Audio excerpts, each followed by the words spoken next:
Jadi seperti yang sudah disampaikan, telah terjadi lost contact pesawat udara Sriwijaya Air rute Jakarta Pontianak dengan call sign SJY 182. Terakhir terjadi kontak pada pukul 14.40 waktu Indonesia bagian Barat.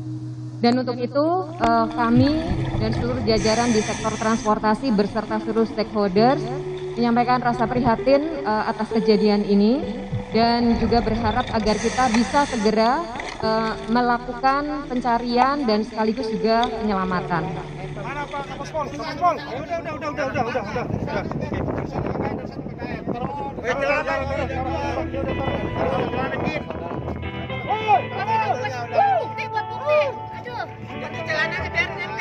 Jalan lemperin. Jalannya lemperin, Bar. Kecelakaan pesawat yang menimpa Sriwijaya Air SJ182 kembali membuka memori kelam tentang insiden penerbangan di Indonesia. Dalam 10 tahun terakhir, sejumlah kecelakaan pesawat pernah terjadi di tanah air. Kecelakaan-kecelakaan tersebut juga menelan banyak korban jiwa. Sebagian besar kecelakaan pesawat terparah di Indonesia dialami penerbangan sipil. Terakhir, Indonesia berduka atas jatuhnya pesawat Sriwijaya Air SJ182 di sekitar Kepulauan Seribu DKI Jakarta. Burung besi itu jatuh di Kepulauan Seribu, tepatnya di sekitar Pulau Lancang dan Pulau Laki pada Sabtu 9 Januari 2021. Pesawat tersebut diketahui membawa 43 penumpang dewasa, 7 penumpang anak, 3 penumpang bayi, dan 12 kru. Pesawat yang jatuh ini berjenis Boeing 737-500 dengan kode registrasi PKCLC dan sempat hilang kontak beberapa menit seusai lepas landas. Selain penerbangan sipil, ada juga sejumlah kecelakaan yang dialami oleh pihak militer. Menurut data dari Aviation Safety Network, sebelum jatuhnya Sriwijaya Air SJ182, ada 697 korban kecelakaan pesawat di Indonesia dalam 10 tahun terakhir, termasuk pesawat militer dan pribadi. Lalu kenapa pesawat Indonesia sering jatuh? Menurut media Amerika Serikat Bloomberg, dalam artikel berjudul Jet Crash Adds to Long List of Aviation Disaster in Indonesia, ada 2 faktor utama yang menyebabkan insiden itu. Pertama, faktor cuaca buruk bisa jadi penyebabnya. Terlebih Indonesia merupakan negara kepulauan terluas di dunia yang memiliki insiden badai petir dan sambaran petir terbanyak. Bloomberg juga menyebutkan Kota Bogor pernah mengalami badai petir selama 322 hari dalam 1 tahun pada 1988 lalu. Tidak hanya itu, Bloomberg juga menyebut letusan gunung berapi yang memuntahkan gumpalan abu ke udara juga bisa menyebabkan kerusakan pada mesin pesawat. Media yang berbasis di New York itu mencontohkan letusan Gunung Agung di Bali pada 2019 yang membuat sejumlah penerbangan dialihkan dan dibatalkan. Faktor cuaca sendiri juga berdampak pada tertundanya penerbangan Sriwijaya Air SJ182 selama 1 jam. Kedua, Bloomberg mengungkapkan faktor komunikasi sebagai penyebab kenapa pesawat Indonesia sering jatuh. Contohnya insiden AirAsia pada Desember 2014 yang berangkat dari Surabaya. Pilot Indonesia dan co-pilot dari Prancis gagal menangani kendala di autopilot sehingga pesawat terjun ke laut.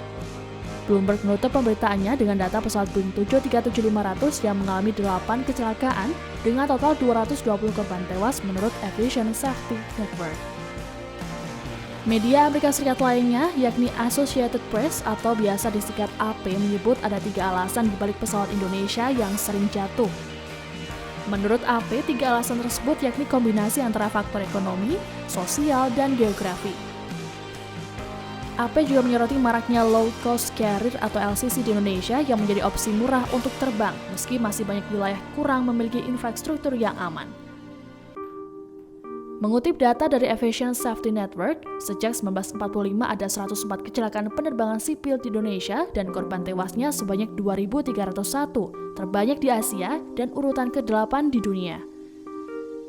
Salah satu dampaknya, maskapai Indonesia sempat dilarang masuk ke Amerika Serikat pada 2007 hingga 2016 karena 1 atau lebih faktor, seperti keahlian teknis, personel terlatih, prosedur pencatatan, dan pemeriksaan. Tidak hanya Amerika Serikat, Uni Eropa juga pernah menerapkan larangan terbang pada 2007 hingga 2018. Meski begitu, AP menerangkan bahwa belakangan ini kondisi mulai membaik di dunia aviasi Indonesia.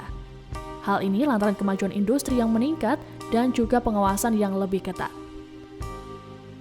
Kemajuan itu antara lain inspeksi yang semakin intens, regulasi yang lebih kuat, fasilitas dan perawatan yang lebih baik, serta pilot yang semakin terlatih.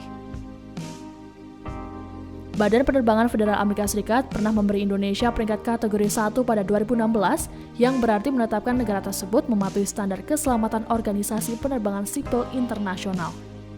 Padahal sebelumnya, Amerika Serikat pernah menurunkan peringkat keamanan Indonesia ke kategori 2 pada 2007 hingga 2016. Jika Bloomberg dan AP menyoroti penyebab kecelakaan pesawat di Indonesia secara keseluruhan, Channel News Asia atau CNA dan New York Times mempertanyakan kondisi pesawat dan kru yang baru kembali setelah libur panjang selama pandemi virus corona. Dalam artikel berjudul Sriwijaya Air Crash Places Indonesia's Aviation Safety Under Fresh Spotlight, CNA juga menyebutkan separuh lebih armada Sriwijaya Air sempat dikandangkan Kementerian Perhubungan karena faktor kelaikan terbang. Namun, pimpinan maskapai Sriwijaya Air pada Sabtu 9 Januari 2021 menyebut pesawat SJ182 beroperasi dalam kondisi baik. Dikandangkannya pesawat-pesawat selama awal pandemi virus corona, lalu disorot New York Times. Hal tersebut membuat para pilot merasa harus memulainya dari awal lagi setelah jeda sebulan. Kesulitan untuk mendapatkan sentuhan terbaik juga masih dialami meski Sriwijaya Air memiliki 2 simulator penerbangan untuk model 737 yang lebih tua. CNN dalam artikel Flying in Indonesia is a necessity to travel, but it can also be a thriving experience, menuliskan pengalaman jurnalisnya Ivan Watson saat terbang dengan maskapai Indonesia. Watson menceritakan pengalamannya menaiki Sriwijaya Air pada Oktober 2019 yang mengalami guncangan beberapa saat setelah lepas landas dari Bandara Kalimarau, Berau, Kalimantan Timur. Ia menyebut pesawat yang ditumbanginya tampak tua dan seperti pesawat tua di Rusia pada 1990-an setelah pecahnya Uni Soviet. Tak lama kemudian pesawat berhasil mendarat dengan aman di Balikpapan, tetapi Watson bersama koleganya dari CNN masih syok.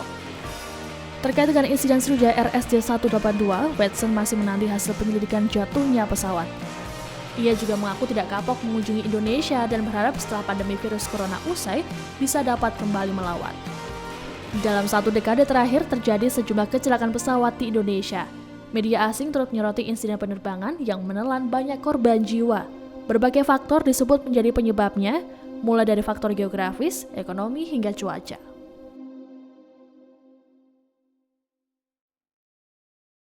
Terima kasih sudah nonton. Jangan lupa like, subscribe, dan share ya.